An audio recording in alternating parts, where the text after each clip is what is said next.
দুহাত তুলে আল্লাহর কাছে দোয়া কর, আল্লাহ আমার গুনার খবর আমার মা যদি জানতো তাহলে সন্তান বলে পরিচয় দিত না, আমার গুনার খবর আমার বাবা যদি জানতো তাহলে সন্তান বলে পরিচয় দিত না, আমার গুনার খবর যদি আমার স্ত্রী জানতো তাহলে স্বামী বলে পরিচয় দিত না, আমার গুনার খবর যদি আমার সন্তান জানতো পিতা বলে পরিচয় দিত না।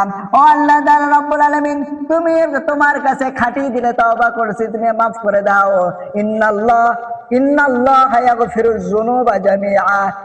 ও আল্লাহ তাআলা রব্বুল আলামিন, তোমার কাছে খাঁটি দিলে তওবা করছি, তুমি মাফ করে দাও। কারণ আল্লাহ তাআলা রব্বুল আলামিন বললেন, তোমরা যদি আমি আল্লাহর কাছে তওবা করো, আমি আল্লাহ তাআলা রব্বুল আলামিন তোমাদের তামাম জীবনের গুনাহগুলো মাফ করে দেব। আল্লাহ তাআলা যেই ওয়াদা করলেন, আল্লাহ তাআলা যে ওয়াদা করেন, ইন্নাল্লাহা ইয়াগফিরুয যুনুবা জামিআ, আমি আল্লাহ তাআলা রব্বুল আলামিন তোমাদের তামাম জীবনের গুনাহ মাফ করে দেব, এই ওয়াদা আল্লাহ তাআলা করেন।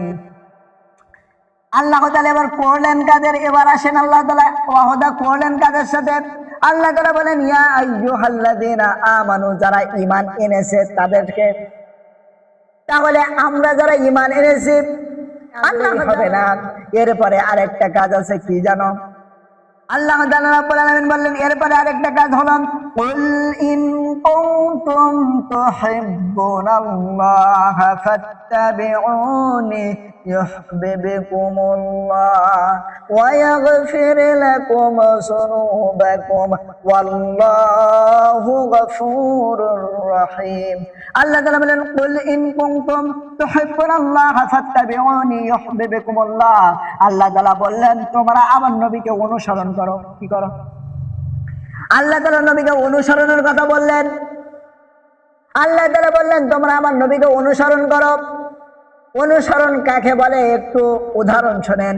একটা মানুষ পেতে গেলে তার পায়ের স্টেপ কতটুকু রেখে চলেন, কিভাবে মাথা দোলায়, কিভাবে হাত দোলায়, এটা দেখে দেখে চলার নাম হাব্বুন। হাব্বুন মানে ভালোবাসা, আর তাবউন মানে অনুসরণ করা।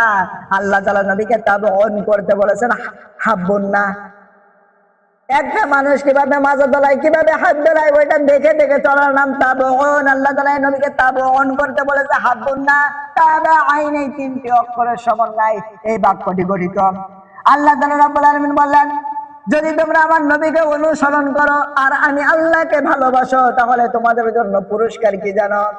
ওয়া ইয়াগফির লাকুম যুনুবাকুম আল্লাহু গফুরুর রহিম। আমি আল্লাহ তাআলা রাব্বুল আলামিন তোমাদের তামাম জীবনের গুনাহগুলোকে মাফ করে দেব। ভাইরা আমার, বন্ধুরা আমার, আল্লাহ তাআলা আমাদের জীবনের সব গুনাহ মাফ করে দিতে চাইলেন। কেননা আল্লাহ তাআলা রাব্বুল আলামিন আমাদেরকে খুবই আদর করে বানিয়েছেন। কথা বলেন না কেন?